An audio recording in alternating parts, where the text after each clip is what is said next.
longest-running talk show. And I happen to have one of the funniest guys in the world on the phone who's in denial. Who's in denial? We are so in denial, aren't we all? I mean, having been in radio for 33 years with this show, I must be in denial, too. Don't we have to be? Andy, I don't know. You don't sound like it, Cindy. Andy Bumatai, what a treat to be able to talk to you.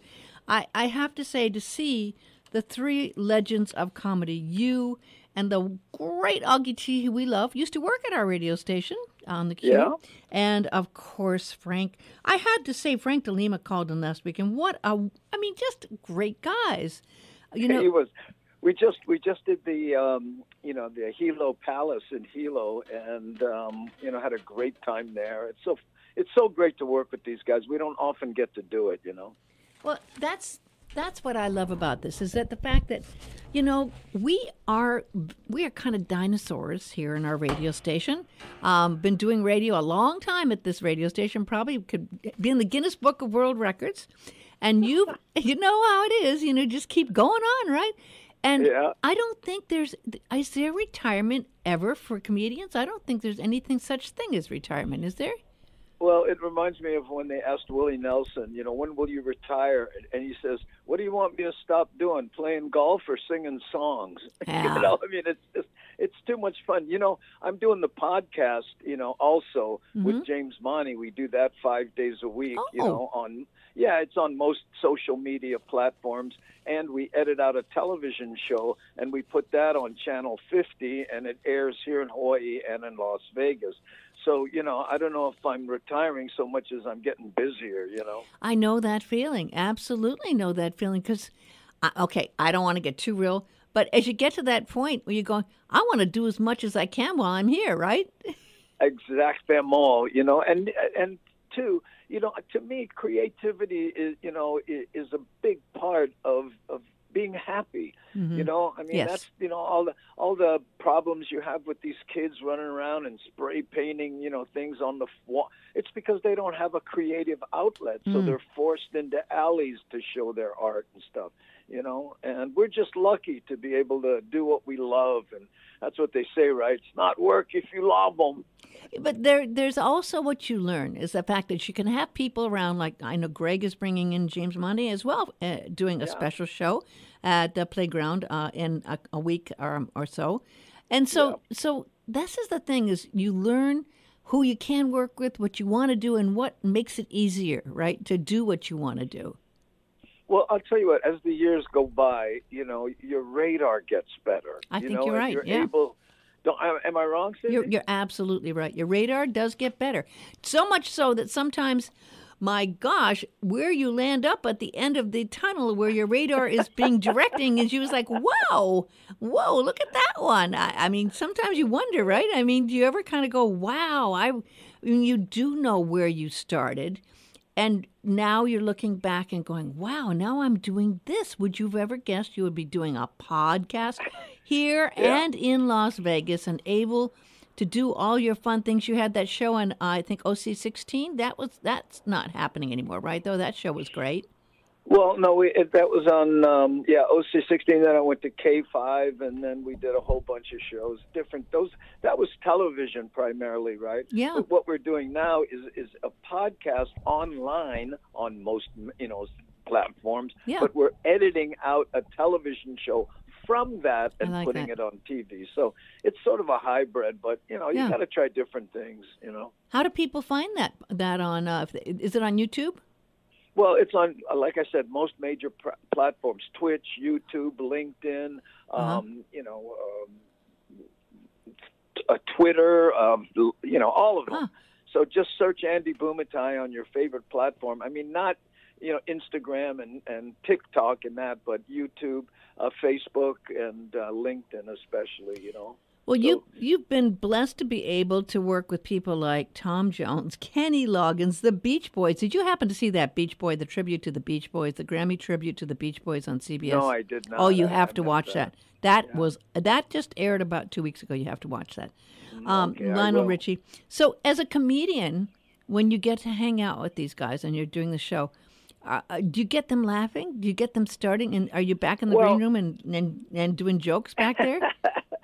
People think comics are, funny all the time, and mostly we're just thinking about, material and getting the job done. When I opened for the Beach Boys, that was a what they call those, those fair tours. Those state fair things. Yeah. So it was me. It was the Beach Boys, Three Dog Night, and America. Oh my gosh! Right.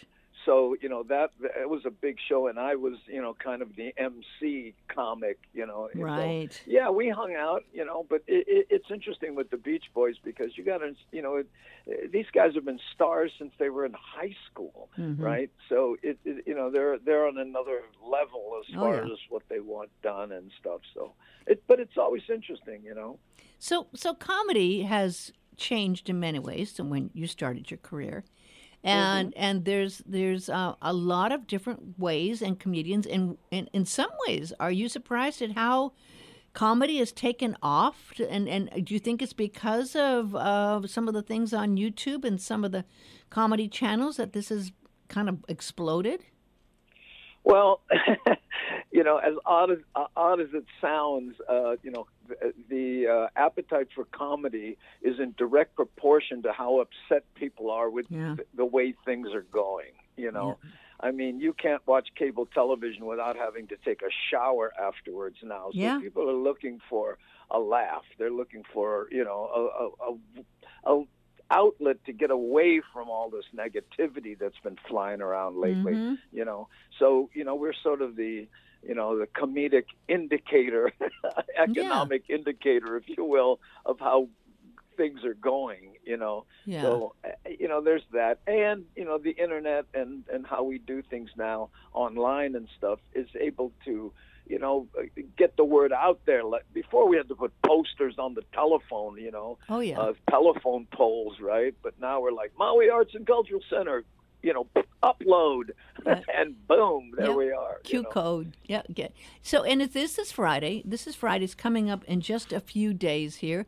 Yeah. And you sold out. You've been doing this. This has been on other islands, right? You did. You did one in Oahu. Yeah. We have. We did the Blue Note here on Oahu, right? And then I did the Big Island, and now we're doing Maui, and then after that we'll be on Kauai. The pre-Mother's Day show, the day before Mother's Day. So tell me how comedy has changed for you. How when I talked to Greg Azus, what I liked that he told me about the fact that 3 of you he's bringing into the MACC this Friday.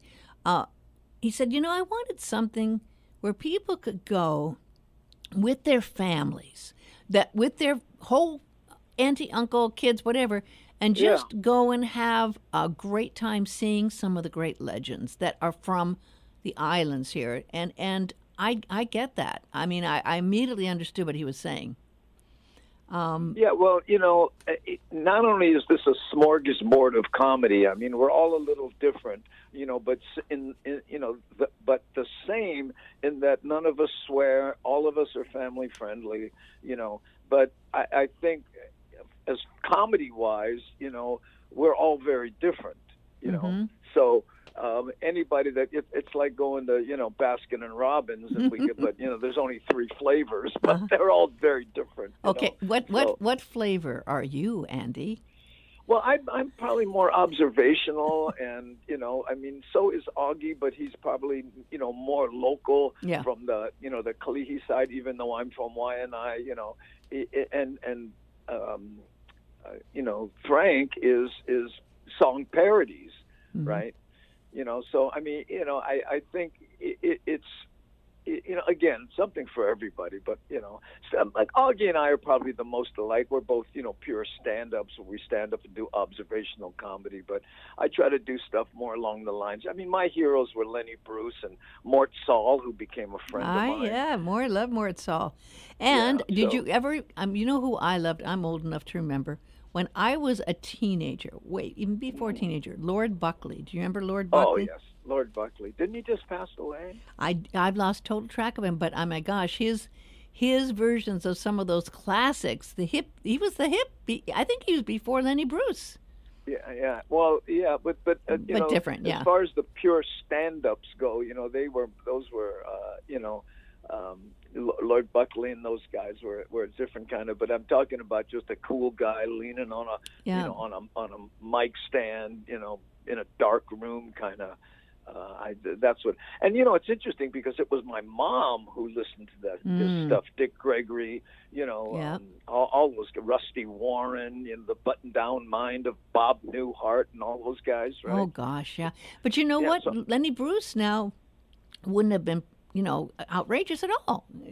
Oh, I kidding? You could play him at preschools nowadays, and he used to get arrested for what he did. It's just crazy. You know? I remember when, you know, my favorite was when he was in court and he got, you know, busted for saying a 12-letter word that starts with C and ends with R, and you know, and he says, "Don't you say that word again." And Lenny Bruce says to the judge, "Just so I'm perfectly clear, what word are we talking about?" Right? Because he's trying to get the judge to say it, but nobody would. So he goes, "But so how do I know what word you're talking about?" And they hit him with contempt of court. Wow. And he beat it years later, but I mean that's how bad it was, you know. Yeah. Yeah. And my favorite of that bit was what he said, "Hey, I said it. I didn't do it." You know. That's the thing, right? But you know, if you're going to talk about how comedy has changed, you know, when you look at that kind of groundbreaking stuff that he and Mort Saul and all these guys did, right? And now, unfortunately, you got a bunch of kids that'll, you know, drop F-bombs and, you know, and it's how much you can be, how outrageous you can be as opposed to how, you know, intellectually observant you can be. But don't you think, Andy, that that's because of, that's what happens on social media to get attention? Well, yeah, a little bit of that, and what they've done is, you know, social media destroys your attention span. That's true. Know? Yeah. You know, I mean, I watched a video the other day that said if you want a successful YouTube channel, you got to grab them in the first 8 seconds. Yeah. What? Yeah. You know? Yeah, well, you know, that's how USA Today was doing it, and then that affected how you watch the news and everything. It's like, okay, how do you edit this down to get it in 2 sentences? How do you get the whole fact that this happened in 2 sentences, right? 3 sentences, right? But then you have Melvin singing it at a mall recently, right? With the dancer, and I forget her name, and the security guard goes over there and tells her, "Hey, knock that off. Stop singing mid-song. Forget it." And she's like, "What?" What? She's like, "You're not supposed to be doing that in the mall." You know, it's like, oh, wow. God. Everybody's going, "It's Melvin." Uh-huh. You know? Wow. So when you guys get together, do you compare notes? Because you have time together and you know each other. Do you compare notes on? Well, you always do that, you know. I mean, but it's not necessarily, you know, a jam session. But it's, you know, like, you know, Frank will say, "Hey, you know, I'm working on this bit," and I'll go, "Hey, how about this?" Or Augie will say, "I'm working on this." Or, you know, we just fly in and, you know, half hour before the show and say, "Hi, LeBron," and boom, hit the stage. Depends on how it goes, you know. Yeah, but you know, you put this, it's the In Denial tour. So did you reach out to the other two and say, "Hey, let's do this"? You did. And it's a smart blend of really great comedians, you know. I mean, I think it's brilliant. You know, and Augie will open, you know, and then I'll go after Augie, and then Frank will close. You know, everybody's asking, well, how come you're not the headliner if it's your tour? And I said, you know, out of respect for Frank, because he really helped me when I first started. Right? Really? You know, he let me play his breaks when I was just starting. It was the first gig I ever had. I made $10 a night. He didn't pay me. It was Millie, his manager. Wow. Because I went there. $10. That night. Wow. And so, you know, and he was, and because of him, so, you know, so out of respect, I go, "Hey, you know what? I was the same way with Mel Kabang when he was alive. Oh, yeah. You know, I hired him to work on gigs with me, but I said, you know, you're the headliner, bro, just out of respect, you know. So are there a lot of comedy clubs on Oahu now?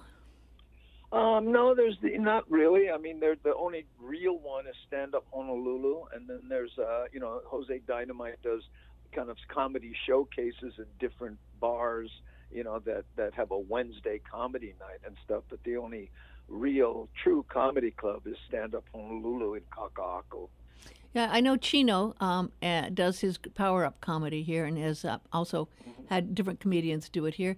And, it was interesting because there's still this thing about some comedians feel they have to go and do it in a big city, right? Or play some big clubs or big places outside of Hawaii.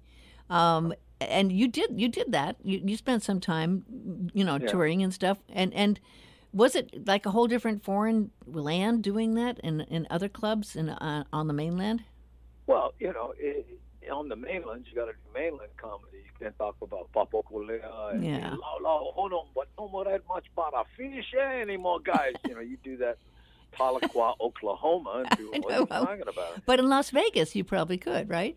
Well, yeah, in Las Vegas, to an extent, but still, if you advertise and go after local people and local people show up. But if you walk into the, into the Comedy Store or the Improv or the Ice House, you know what I mean? And then you're just one of the comics on the bill, the audience isn't local people, right? So you have to kind of do mainland comedy. And it's a tough adjustment to go from one to another. It takes a while, And then you see people like, it's going to be interesting. Some of our, big stars on TV, Jon Stewart, and then now we're going to see the changing of the guard, of course. There's different things going on. But a lot of that's now based on politics, and that's what some of the big people that have their own shows, that are comedians, have to delve into the political arena, right? Yeah, but you know what? People have actually thanked me for not doing, political humor. And the problem with doing political humor on stage nowadays, unfortunately, is you mention anybody, I don't care, left, right, or center, and people just immediately can feel them bifurcate. Yes, unless it's Augie T's political humor. We got Augie T on the line. Hey, Augie, how are you? No political humor here. Who wants to hear that, right, Andy? Nobody wants to hear about political humor. I mean, when I heard you I thought it was a joke, Augie, when I heard you were going to run for office. I really did. I thought it was some joke like, I'm running for president or something like that. I really didn't think it was real. No, and that's why I'm having a most amazing time because, I feel like everything that I've done the last 50 years living on this planet is I've always had to prove myself. So the cool thing is that, I'm enjoying every moment and I'm doing all the things that I love doing. And, I can still come out and hang out with guys like Frank De Lima and Andy Bumatai and make people laugh. Good fun, bro. Yeah. Hey, you know what, Cindy? I got to jump because I got my show at 3:00 and I still got to do some pre-production. Yeah. Well, Andy, it's been okay with that. Yeah, of course. Andy, it was great talking to you. Everyone, go see Andy. It's this Friday at the MACC. It's going to be awesome. Thank you, Andy. At the MACC. And Augie, see you there, bro. Okay. So Augie. Gosh, I'm so glad. I know you're so crazy busy now. I mean, I can't even imagine because I don't think a lot of people realize how time-consuming being involved in the government process is. I mean, when I heard you were going to do that and then you actually won, I'm going, how do you have the time to do that? It's more work than comedy, isn't it? It is, but it is something that I always loved doing. I don't know if people know this, but while I was doing comedy, actually I had real jobs. I would actually go to a real job. So, for almost, 2 years, I worked under Mayor Billy Kinoy on the Big Island. On city government. And then after he was done running with office, I went to work for the Lieutenant Governor, Shanset Tsui, and I learned a little bit about state government. So, I just felt like, after doing comedy for 28 years and, I learned that in politics, it's about building relationships. Oh yeah. It is definitely about relationships. Absolutely true. But and I was like, and then I figured out how to use private, public, nonprofits to help move our community in the right direction. We all know that, there's a lot of red tape and it takes time for to change some of that. But like in the meantime, getting things done in the community is something that I felt like I've always done as a comic, either making them laugh or, raising money for different organizations. So I just wanted to like be a part of important conversations, and I'm having the most amazing time, believe me. Well, everyone knew your name. I mean, which is a great starting point, of course. But I've always thought the people who won were the ones who had the best gatherings with the most amount of food, right? And you probably knew what to serve people on your fundraisers, right? Cindy, this is what the crazy.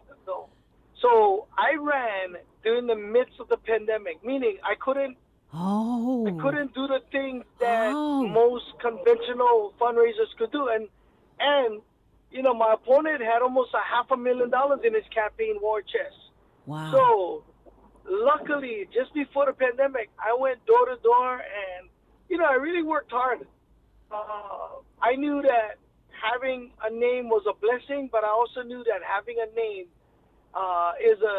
could be a double-edged sword, right? Yeah. I have to prove my worth like everybody else, and I went door to door. I looked people in the eye, and I said, if you elect me, I will work hard. I will keep it honest. I will be transparent, and something I've always done as a comic, always transparent. Yeah. People know when you're faking the funk. You know what I mean? Oh my gosh, you can't fake real. You can't. You cannot. You cannot. And you know what? I didn't know you had that background, Augie. All the time you did your shows in here, I had no idea you were doing work, and had a background of working in the political field and working. But the bottom line, I think, is you're a people person. You really like people, and I think that's the bottom line. Don't you think that's maybe the most important thing? I think you're absolutely correct on that one. And you know what? And that's how I lived my life just liking people, finding flaws and, flaws in my own life, and being truthful, when I'm on stage. And I think that's the reason why I was able to go 30 years and making people laugh. And, hopefully, in this new life that I'm living, I can continue to still do that, but like really serve my community. Yeah. Yeah, and you know what? I think that there's some kind of alignment that people have, knowing that you did it's not easy, I don't think anyone until they go into an office role realize how much work goes into doing the work that you do. Is like, you must, you stay up, gotta probably get up early in the morning, stay up late at night, I mean, who would have guessed that you were able to do all of that? I mean, the Honolulu City Council is got to be more intense than the Maui. I mean, that's you're playing with some heavy duty, old school people that's still in there, right? And Cindy, let me remind you, I have the 8th largest district in the state. Wow, yeah. With over 160 something thousand registered voters. So, a big task, but a task that, was a calling, and I embrace every moment. I wake up every morning, like, honestly, it must sound cliche, but like, I feel like I've done everything that I wanted to do in life. Mm-hmm. So waking up, learning, understanding, bringing people together, has been the most amazing ride. But believe me, after this is done, my book is going to be the most amazing book of just stupidity the last 3 years that I cannot talk about because of ethics laws, But are you telling the truth? Are you going to do a book? I am. I'm already writing it. Oh my God! It's going to be the most amazing. I think because I think people like to see or read about great victories in life. I grew up in public housing. Mm-hmm. Like I said, I feel like I've always had to prove myself from the very beginning. I grew up with dyslexia, ADHD. I was a teen parent. I won the 1985 Golden Gloves. I worked at medical center for almost 16 years. So I bring all of this, chaos and achievements to the city council, a lot where when we're dealing with a $3.9 billion budget right now. Wow. Imagine that. And right now, as we speak, the Salary Commission wants to give city council members a huge raise, and I think I've been the only one that's vocal about it and said, I don't think it's right. I get what the Salary Commission is saying, but man, there's a lot of people that's hurting. There's a lot of resources that need to be taken care of. Go take care of that before you give me a raise. Well, and I applaud you. However, when you have people who are doing it their old school way and the good old boys, and they hear you say that and say the truth, does that cause a division? Does that cause some resentment if they're having you say what is the truth? And they want the raise, and you don't. How do you blend and mend those fences when there's old school and division inside, right? Well, I think when you come across as being honest, something that like I said, in the 30 years of doing comedy, even if it's controversial, if you're being honest on stage, guess what happens? Yeah. People go, okay, all right, I can accept that. Yeah. And it's the same thing with politics. When you stand your ground and you believe in what you believe in, and you're not being, pressured by, politics. Outside. Politics. Yeah. Oh, go ahead. You want to go? Yes. You can make good decisions. You can make mindful decisions. So I think the 30 years of doing comedy has helped me get to this moment. So I'm excited. Whenever I get the chance to get on stage, especially with guys who I looked up to, Frank. It's for me now. It's just so much fun. I'm enjoying, just getting the opportunity. I don't do it as much as I used to because of city council work. But when I get on stage, man, I'm having so much fun now. And you know what? You're so loved here on Maui, Augie T. You are, people love you on Maui. They kind of, you spent you paid your dues here on Q103. You did a lot of shows and a lot of stuff. And people just adore you. And I know a lot of people will be coming out just to have the opportunity to see you again, and the other legends, like you say, to have Andy Bumatai and you and Frank De Lima together. This is a legendary show as far as I'm concerned. This is the kind of show you go, wow, I got to see these three legends of comedy, and it was great. I had a fantastic time. It was so much fun. And we're still alive. Yes, we're still breathing. I know. We're living legends. Living legends. Living dinosaurs. The cool thing is that, I have lots of connections on Maui because of my dad was born and raised on Maui, and I have deep roots in Maui. We filmed Aloha Surf Hotel on Maui. Oh, right. That's right. You were on that. Yes. I was the lead actor in, Aloha Surf Hotel. So I have an amazing love and connection to Maui. And I almost went to Maui High for a moment. Maui is one of the places where I feel like, my roots and a lot of, believe it or not, my upbringing and the stories and the fun times, was when I would come every summer to Maui and hang out with my cousins James and Johnny and Thomas. And man, I remember doing long runs from Kahului to the Maui Mall because I boxed, and just amazing times. That's the first place that I saw comedy. I was a little boy in the 4th grade, and my Auntie Maggie took me to go see Yvonne Elliman at the Maui War Memorial. Wow! And you know who was the opening act? No. Andy Bumatai. Not. Yes. Wow. Andy Bumatai was the opening act, and I was a little boy mesmerized by a guy talking to, I think, about 3,000 people. Wow. And I was just kind of floored. I was like, this is what I'm going to be in life. So, whenever I get the chance to work with guys like Andy and Frank, I'm thankful because they influenced me in so many ways. Two, I feel like I was called to do. Yeah. And it's, like I said, I cannot complain. I'm helping people. I think you might have gone into the zone. There you came back. And I get to do all the things that I love doing. Yeah. You know what? I think that people realize how hard you work and how real you are. And I think it's just an inspiration because there might be someone who's going to that concert that's your age. It's actually the comedy show this coming Friday that at the MACC, and might be that could be them.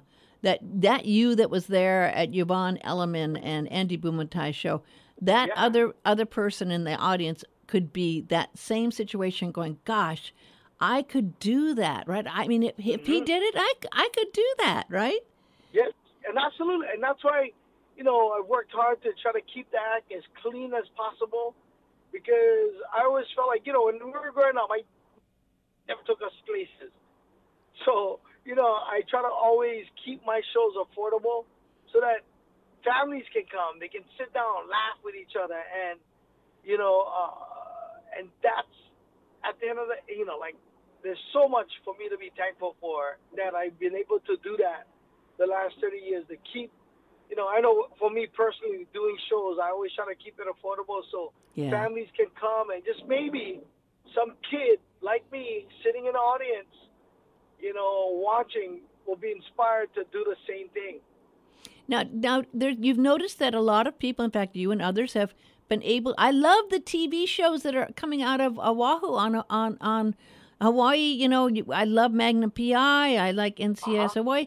And do you ever have a chance to do any acting like that, or is it just too busy to try to do a? I did Magnum PI. I've done Hawaii 5-0. I've been asked to. I just read on Lilo and Stitch. Oh wow! So I still it's harder. Of course, I gotta ask. When is the production? Yeah. Because of my time at City Council, but I've always been able to work around the schedule. Even when we shot Aloha Surf Hotel. Yeah. It was crazy because I was campaigning during that time. Oh my gosh! But I felt like.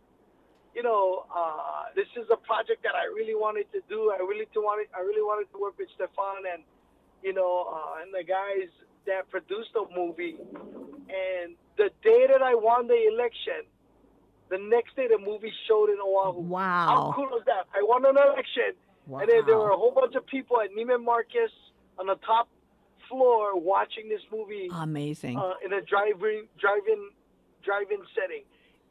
I would have loved to see it in the theaters more, but the pandemic took us back a lot. So, well, Augie, I'm so glad you called him. When I was talking to Greg, he just said your schedule's so busy. I don't know if we can get away but I really appreciate you taking the time to call in, Augie. This is going to be a legendary show. It's going to be this Friday at the MACC. It's a family show. It's the legends of comedy. Andy Bumatai, Frank De Lima, and Augie T. A night you'll never forget. Get your tickets, and there's not that many left. So get your ticket.